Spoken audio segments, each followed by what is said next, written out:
இந்த தடவை ஈரோட்டில் வண்டி எக்ஸ்ட்ரா ஒரு 19 நிமிஷம் நின்றுருக்கு. எப்பயும் அண்ணன் விஜய் பேச ஆரம்பித்தார்னா அது மாநாடாக இருந்தாலும் சரி, பொதுக்கூட்டமாக இருந்தாலும் சரி, அவர் ஒரே டைமை தான் மெயின்டைன் பண்ணுவார்.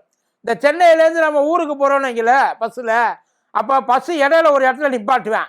டபக்குன்னு தட்டிக்கிட்டு எல்லாரும் எந்திரிக்க, வண்டி ஒரு 10 நிமிஷம் நிற்கும். டீ காபி டிஃபன் சாப்பிட்றவங்களாம் சாப்பிட்டு வந்திருக்க, பாத்ரூம் போகிறவங்களாம் போயிட்டு வந்திருக்க. 10 நிமிஷத்துக்கு மேலே வண்டி ஒரு நிமிஷம் கூட நிற்காதும்பாங்க இல்லை. அதே மாதிரி தான் போயிட்டு இருந்துச்சு.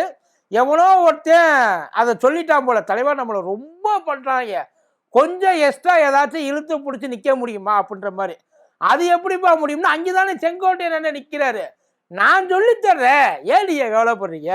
29 நிமிஷம் நின்றுருக்கு வண்டி. யோசிச்சு பாருங்களேன். அந்த 29 நிமிஷத்தில் அன்னை சைலண்ட்டாக ஸ்பெண்ட் பண்ணது ஒரு 5 நிமிஷம். எதுவுமே பேசாமல் பார்த்துக்கிட்டே இருப்பார் இல்லையா, அது ஒரு 5 நிமிஷம். அதுக்கப்புறம் ஆல்ரெடி செட்டப் பண்ணி வச்சது தான். தலைவா நாள் முச்சூடு அவன் மேலே கம்பியில் ஏறி உட்கார்ந்துருப்பேன், நீங்கள் கவலைப்படவே வேண்டாம். உங்களுக்கு எப்போ மூச்சு வாங்குதோ, நீங்கள் எப்போ கொஞ்சம் ரிலாக்ஸ் ஆகணும்னு நினைக்கிறீங்களோ, அப்போ நீங்கள் அவனை பார்த்து இறங்க சொல்லிக்கலாம். அது வரைக்கும் அவன் இறங்க மாட்டான். அதுலேயும் அந்த கோடு வரையும் சொல்லி கொடுத்துருக்காங்க, நீ இறங்கினா தான் நான் முத்தம் தருவேன் அப்படின்னு சொன்னாத்தான் அவன் இறங்குவேன். அதாவது அது வந்து நீங்கள் ரெடி ஆகிட்டீங்க இறங்குறான்னு சொல்லி அவனுக்கு சொல்ல வேண்டிய ஒரு மெசேஜ். அதில் ஒரு 3 நிமிஷம். அதுக்கப்புறம் எம்ஜிஆரை பற்றி, ஈரோட்டை பற்றி, பெரியாரை பற்றி, அம்மாவை பற்றி, சாரி மேடம் ஜெயலலிதாவை பற்றி, அவங்கள பற்றியெல்லாம் வந்து ஒரு 2 நிமிஷம். அப்புறம் திமுகவை வந்து வைத்தறிச்சலை கொட்டிக்கிறதுக்கு ஒரு இருக்கும்ல, எவ்வளவு இருக்கும், அதுக்கு ஒரு 10 நிமிஷம். என்டையராக நீங்கள் கணக்கு பண்ணி பார்த்தீங்கன்னா 29 நிமிஷம் இப்படியே தான் போச்சு. அது அண்ணனோட அந்த மாநாட்டோட பேச்சை சுருக்கணும்னு வச்சுக்கோங்களேன், ரொம்ப சிம்பிளாக சுருக்கிக்கலாம். கொள்ளை எல்லை, மண்டை கொண்டை, இது மீடியா ரேடியோ, காசு மாசு, இவ்வளவு தான், வேற எதுவுமே இல்லை.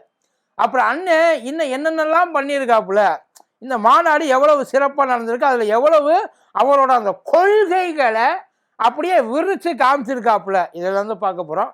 பார்த்துருவோமா?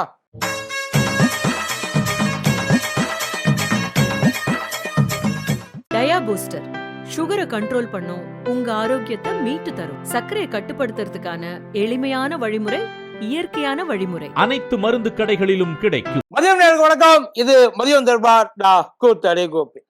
அப்புறம் எனக்கு உண்மையிலேயே அண்ணன் கிட்ட நேரடியாவே இந்த விஷயத்தை கேட்டுலான் இருக்கேன். இந்த படிக்காத படத்துல விவேக் அண்ணன் வந்து ஒரு மாதிரியா நடந்துருவாப்புல இல்ல, அப்ப தனுஷ் கேட்பாப்புல, ஏன் உனக்கு என்ன பைல்ஸா, ஏன் இப்படி நடக்கிற, நார்மலா நடக்க மாட்டியா நீ. அதே மாதிரியே தான் அண்ணனோட பேச்சு இருக்குது. அண்ணன் அதாவது ஆடியோ லாஞ்சில கூட அவர் பேசுறது வந்து ஒரு பெரிய இதுவாட்டு நம்ம ஒரு ஆக்ட் பண்ற மாதிரி தெரியல. ஆனா இதுல பேசுறப்ப ஒரு கனெக்டே ஆக மாட்டேங்குது நமக்கு. அது ஒரு அதாவது சினிமா டைலாக் மட்டும்தான் பேசுவேன் அப்படின்னு ஏதாச்சும் ஸ்ட்ரிக்டா வந்து ஆர்டர் போட்டிருக்காங்களா என்னன்றது தெரியல. ஆனா பேசுறது பூராவுமே முழுக்க முழுக்க முழுக்க சினிமா டைலாக் தான். அதுலயும் உங்க டைலாக் அந்த மாடுலேஷன் எப்படி இருக்குன்னா, சுறா படத்துல வர்ற மாதிரியே இருக்கு. என்ன சொன்ன பண்ண அப்படின்ற மாதிரியே தான் இருக்குது. ஆக்சுவலி சுறா படம் எப்பேற்பட்ட ஒரு வெற்றி படம்னு எல்லாருக்குமே நல்லா தெரியும். எவனாச்சும் ஒருத்தர் உங்களுக்கு அந்த ஐடியா கொடுத்துருந்தாலும் தயவு செய்து அந்த ஐடியாவை இனிமே ஃபாலோ பண்ணாதீங்க, வேண்டாம், உங்க நல்லதுக்காக சொல்றேன். அப்புறம் ஈரோட்டுக்கு போன உடனே மஞ்சள் நிறமே பாட்டு பாட ஆரம்பிச்சிட்டாப்புல. அந்த மஞ்சள் நிறம் உண்மையிலே எனக்கு பக்குன்னு ஆயிடுச்சு. ஒருவேளை பாமக கூட்டணிக்கு கூப்பிடுறாப்புலையோ. ஏன்னா ஐயா ஒரு ஆங்கர்ல, அன்புமணி ஐயா ஆங்கர்ல ஒரு மஞ்சள் கலர் டிஷர்ட்டை எப்பயுமே தொங்க போட்டு வச்சிருப்பார். அவருக்கும் பிடிச்ச நிறம் மஞ்சள் தான். ஒருவேளை அந்த கோடு வேர்ல ஏதாச்சும் வந்து பேசிக்கிறாங்களா, சம்பந்தம் பேசிக்கிறாங்களான்றது தெரியாம போயிடுச்சு. அப்புறம் எனக்கு இன்னொரு முக்கியமான விஷயம், செங்கோட்டையன் அண்ணன் பாவம் மனுஷன், எவ்வளவு கஷ்டப்பட்டு எவ்வளவு தூரம் வேலை பார்த்து பாண்டிச்சேரியில நீங்க அவ்வளவு பெரிய ஒரு புரட்சி அந்த பேச்சை வந்து கேட்க முடியாம, நேர்ல உங்களோட அந்த புரட்சியில கலந்துக்க முடியாம களத்துல நின்று வேலை பார்த்தாரு. அந்த மனுஷனுக்கு கொஞ்ச நாள் மரியாதை கொடுக்கணும்னு தோணுச்சா? யோசிச்சு பாருங்க. எப்பயுமே ஒரு சீனியர் என்ன பண்ணுவாங்க, இப்ப அவரு விஜய் வந்து கட்சி தலைவர், அவர் தான் வந்து கடைசியில பேசணும், அதுல மாற்றமே கிடையாது. ஆனா அவருக்கு அடுத்தபடியா உள்ளவன் தான் கட்சியில அடுத்த நிலைமையில இருக்கிறான்றது அர்த்தம். ஆக்சுவலி அதுதான் முறைய, அதுதான் வந்து இது வரைக்கும் எல்லாருக்கும் வந்து சொல்லாம சொல்றது, எனக்கு அப்புறம் இவர் தான் எல்லா அதிகாரம். இந்த ஃபர்ஸ்ட் பேசுறா பார்த்தீங்களா, அதை ஃபர்ஸ்ட் ஆரம்பிச்சு வைக்கிறாங்களா, அவங்க வந்து மேல இருக்கிற அந்த மக்களுக்கு கீழே இருக்கிறவர், அதான் கடைசியில இருக்கிறவர். செங்கோட்டையன் அண்ணன் இதை எதிர்பார்த்தாரா என்னன்றது தெரியல.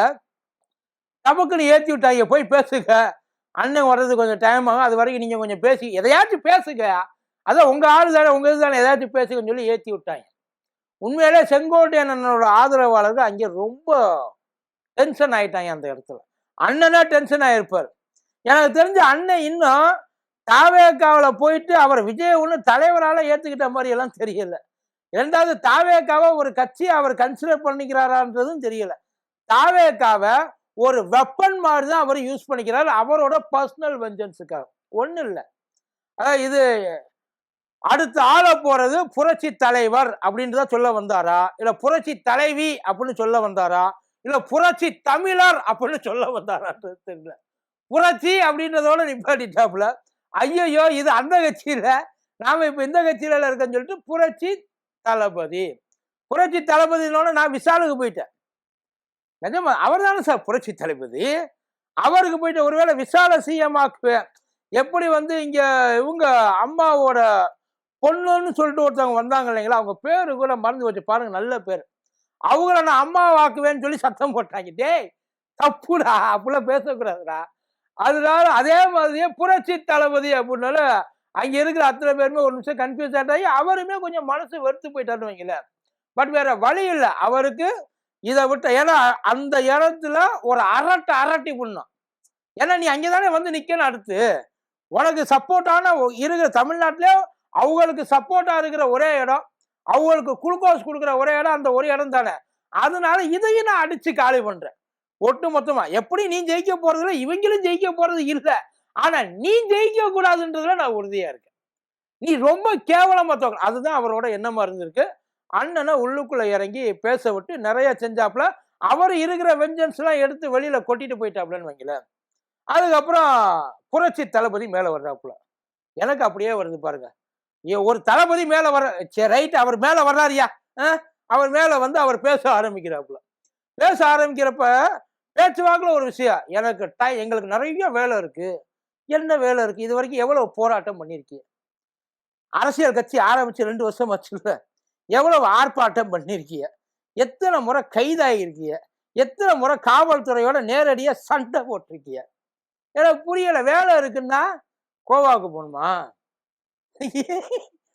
3 மாதத்துக்கு ஒரு தடவை வெளியில ஒரு 30 நிமிஷம் பேசி விட்டு மனுஷன் மறுபடியும் 3 மாசம் ரெஸ்ட் எடுக்க, இது பெரிய வேலையா இருக்காப்பா? அவருக்கு அதுதான்ப்பா பெரிய வேலை, வேற எதுவுமே கிடையாது. அவர் தான் சொல்றாரு, எங்களுக்கு நிறைய வேலை இருக்கு. நீங்க பாக்குற வீட்டுக்குள்ள அப்படி என்னதான் வேலை பார்ப்பாங்க தெரியலையே. வீட்டுல வேலைக்காரங்களாம் யாரும் கிடையாதா? எல்லாத்தையும் நீங்க தான் பார்த்துக்கிட்டு இருக்கீங்களா? அந்த வேலையா? எதையாச்சும் ஒண்ணு சொல்லுங்க சார். நீங்க பார்த்த வேலை என்னன்றது இது வரைக்கும் தெரியாம போயிடுச்சு. எவ்வளவு தூரம் இறங்கி மத்திய அரசுக்கு ஆப்போசிட்டா போராடி இருக்கீங்க, எவ்வளவு தூரம் இறங்கி இந்த சட்ட திட்டங்களுக்கு எல்லாம் நிறைய போராடி இருக்கீங்க. இப்போ ஈரோட்ல போயிட்டு பெரியாரை பத்தி பேசினாப்புல ஒரு பேச்சு, அதான் இங்கேயாவது இவர் இதை பத்தி பேசுவாப்புல அப்படின்னு யோசிச்சு பார்த்தோம். அதாவது பெரியாரோட அந்த சாதி மதம் பேதம் இதெல்லாம் வந்து இருக்கக்கூடாது. பெரிய ஒரு கடப்பாறை, ஈரோடு கடப்பாறை. அந்த கடப்பாறை திருப்பரங்குன்றத்துல ஏன் பேசாம ஓரமா கிடக்கு? அவன் அந்த கையில இருக்க கடப்பாறை எடுத்து அவனால முடிஞ்ச அளவுக்கு குத்தி வேலி போட்டுக்கிட்டு திரியிறான் இல்லையா?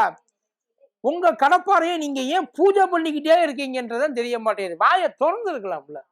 அவன் யோசிச்சுட்டு இருக்காங்க சார். உங்க நிலப்பாடு என்னன்றது தெரியணும்ல. ஏன்னா இருக்கிறதுல நீங்க தெளிவா சொல்லிட்டீங்க, ஒன்னு டிவிக்கே இன்னொன்னு டிஎம்கே. டிஎம்கே அதோட நிலைப்பாட சொல்லிருச்சு. பெரிய கட்சி ஆளு, அதாவது விட்டா ஆட்சிக்கு வரப்போற கட்சி, ஒருவேளை மிஸ் ஆயிடுச்சுன்னா எதிர்கட்சி. நீங்க உங்க கருத்தை சொல்லணுமா இல்லையா? அவங்க நிலைப்பாட சொல்லிட்டாங்க. உங்க நிலைப்பாடு என்ன சார்? அந்த கடப்பாறையை ஏன் பூஜை பண்ணிக்கிட்டே உட்கார்ந்துருக்கீங்கன்றதான் தெரிய மாட்டேங்குது. ஏதாச்சும் ஒன்று எடுத்து உடைங்க சார், இல்லாட்டி துரு பிடிச்சி போயிடும். அப்புறம் ஜெயலலிதா மேடம் திடீர்னு எங்கேருந்து ஜெயலலிதா மேடம் ஆனாங்கன்றது தெரியல. அவங்க சொன்ன ஒரு வார்த்தை, அதான் உங்களை பொறுத்த வரைக்கும் அவங்க சொன்ன ஒரு வார்த்தை எனக்கு நல்லா ஞாபகம் இருக்குன்னு இல்லை. எது? டைட்டில் என்ன ராஜா வச்ச? தலைவாவா? கொடநாடு வரைக்கும் தலைகீழா நடந்து வா சொன்னாங்களா இல்லையா? ஆனா உண்மையில நீங்க போகலாம். ஏன்னா உங்க படம், உங்களை நம்பி காசு போட்டிருக்காங்க, நீங்க சம்பளத்துக்கு காசு வாங்கியிருக்கீங்க. பாவம் என்ன கஷ்டப்பட்டாங்க அப்படின்றது உங்க கூட வந்தார்ல இன்னொருத்தர் ஐயா எஸ்எஸ்சி, அவருக்கு நல்லாவே தெரியும். பட் இப்போ ஜெயலலிதா மேடம் ஆயிட்டாங்க. கட்ட வேண்டியது தானே, நமக்கு சொல்லி கொடுத்த அஜெண்டா என்ன, அந்த தீய சக்தி இதைத்தான் நீங்கள் கொண்டு போய் சேர்க்கணும். எல்லாத்தையும் நீங்கள் சொல்லிட்டீங்கன்னா அப்புறம் அவங்க என்ன பண்ணுவாங்க? அப்புறம் அங்கே போயிட்டு என்ன சொன்னீங்க, யார் பேசணும், யாரை பற்றி பேசணும், இதெல்லாம் வந்து நான் தான் டிசைட் பண்ணுவேன். எனக்கு எதிரி யாருன்னு நான் சொல்லிட்டேன். களத்திலே இல்லாதவங்களை பற்றி எனக்கு என்ன பேச்சு? கரெக்டு தான். யாரு களத்தில் இல்லைன்றதை புரிஞ்சுக்கணும். திமுகவுக்கு எத்தனை எம்எல்ஏ, அதிமுகவுக்கு எத்தனை எம்எல்ஏ, பாசகவுக்கு எத்தனை எம்எல்ஏ, இவங்கெல்லாம் களத்தில் இருக்கிறாங்க சார். உங்களுக்கு எத்தனை எம்எல்ஏ? பேசிட்டு, அதாவது ஜெயிச்சுட்டு பேசி அதுக்கப்புறம் நீங்கள் பேசுனீங்கன்னா பரவாயில்ல. ஜெயிக்க சார் ஒன்றுமே இல்லை. இந்த கூடைக்குள்ளே என்ன இருக்குது தெரியுமா, இந்த கூடைக்குள்ளே என்ன இருக்குது தெரியுமா, கடைசியில் கவுத்து போட்டு ஒன்றுமே இல்லை அப்படின்ற மாதிரி ஆயிடக்கூடாதுன்றதுக்காக சொல்கிறோம். நீங்கள் பண்ணுறதெல்லாம் ஒன்றும் தப்பு. அப்புறம் இந்த அத்திக்கடவு விஷயத்தை பற்றி பேசுறீங்கல்ல, அத்திக்கடவை பற்றி உண்மையில அது எவ்வளோ பெரிய பிரச்சனைன்றது தெரியுமா, எவ்வளோ வருஷம் போராட்டன்றது தெரியுமா, எத்தனை வருஷம் தலைமுறை தாண்டி கோரிக்கை அது. 1957 வச்சிருந்த கோரிக்கை, ஐயா காமராசர் காலத்துலேருந்து. 1957 ஐயா காமராசரை போயிட்டு முறையிட்டாங்க, எங்களுக்கு இப்படியெல்லாம் வேஸ்ட்டாக போகுது, இதை வந்து நம்ம உபயோகப்படுத்தினா நல்லா இருக்கும், ஏதாச்சும் பார்த்து செய்யுங்க ஐயா அப்படின்னு சொல்லி அவர்கிட்ட சொன்னப்போ, அவர் இதை செயல்படுத்தணும்னு சொல்லி அதுக்கு வச்ச திட்ட பேர் என்ன தெரியுமா, மேல் பவானி திட்டம்னு நினைக்கிறேன். அதுதான் அது. அதுக்கப்புறம் அந்த 1957 முடிச்சுட்டு அதுக்கப்புறம் 72க்கு வந்து ஐயா கலைஞர் தான் அதை கையில் எடுத்தாப்புல. ஏன்னா ரொம்ப நாளாக இது பெண்டிங்கில் இருக்குது, இதை ஏன்டா இப்படியே பெண்டிங்கில் போட்டு வச்சிருக்கேன்னு சொல்லி ஏதாவது பண்ணலாம்னு நினைக்கிறப்ப எல்லாம் போச்சு. அதுக்கப்புறம் மறுபடியும் ஐயா கலைஞர் தான் அதை கையில் எடுத்தார். 92ன்னு நினைக்கிறேன், 92 சம்திங் அந்த டைமில் தான் வந்து கையில் எடுத்தாப்புல. அதுக்கப்புறம் அம்மா இதை பார்த்துட்டு இது உண்மையிலே இவங்க நமக்கு செய்ய மாட்டாங்க, யாரு சென்ட்ரல் கவர்மெண்ட் நமக்கு செய்ய மாட்டாங்க அப்படின்னு சொல்லி எவ்வளவு செலவானாலும் நம்மளே அதை பண்ணிடுவோம் அப்படின்னு அம்மா கையில் எடுத்து ப்ராஜெக்ட் செயல்படுத்துறதுக்கு உத்தரவு போட்ட ப்ராஜெக்ட் பண்ணி முடிச்சது அதிமுக பீரியட் தான். இது ஐயா எடப்பாடியார் இடையில வந்து கணத்து கடமை நான் தான் கொண்டு வந்தேன், ஏதோ இவர் தான் வந்து 4 வருஷத்துல போயிட்டு எல்லாத்தையும் வந்து ஆய்வு பண்ணி அதுக்கான அமௌண்ட்டை ஒதுக்கி போராடி கொண்டு வந்த மாதிரி பின்னாடி கிட்டத்தட்ட 70 வருஷ போராட்டம் இருக்கு. அதுல எல்லாரோட கைரேகை இருக்கு. பொதுவாகவே தமிழ்நாட்டுக்கு எல்லாருமே சேர்ந்து தான் சார் பண்ணியிருக்கா. இதுல வேற வளர்ச்சி இல்லை, சட்ட ஒழுங்கு இல்லை, பொண்ணுங்களுக்கு பாதுகாப்பு இல்லை. உங்க கூட்டத்துக்கு வந்து உட்கார்ந்துருந்தாலே அவ்வளோ பேர் கத்துனாலே குதிச்சாலே எந்த தைரியத்தில் குதிச்சா? உங்க மேல உள்ள தைரியத்தையா நீங்க வந்து காப்பாற்றுவீங்கன்ற அந்த நினப்பு இல்லையா? எந்த நினப்புல எல்லாரும் வந்தாங்க? நமக்கு இங்கே பாதுகாப்புண்டு, நம்மளால பத்திரமா போயிட்டு வர முடியும், எவ்வளவு கூட்டம் இருந்தாலும் திரும்ப வீடு வந்து சேர்ந்துருவோன்ற ஒரு நம்பிக்கை. அந்த நம்பிக்கை யார் எடுத்து கொடுத்தது? நீங்களா? எத்தனை முறை ஆட்சி பண்ணீங்க? எவ்வளவு தூரம் மக்கள்கிட்ட ஓட்டு வாங்கி நீங்க முதலமைச்சர் ஆகுனீங்க? முதல்ல வந்து வரக்கூடாதுன்னு இல்லை, வந்தா பரவாயில்ல சார். வர்றதுக்கு முன்னாடியே எப்படின்னா இதுக்கு இடையில வந்து எங்களுக்கு போட்டி. உண்மையிலேயே லூசுன்னு நினைப்பாங்களா மாட்டாங்களா? யோசிச்சு பாருங்க. லூசுன்னு தானே நினைப்பாங்க. என்னடா பைத்தியக்கார மாதிரி பேசிக்கிட்டு இருக்கேன்.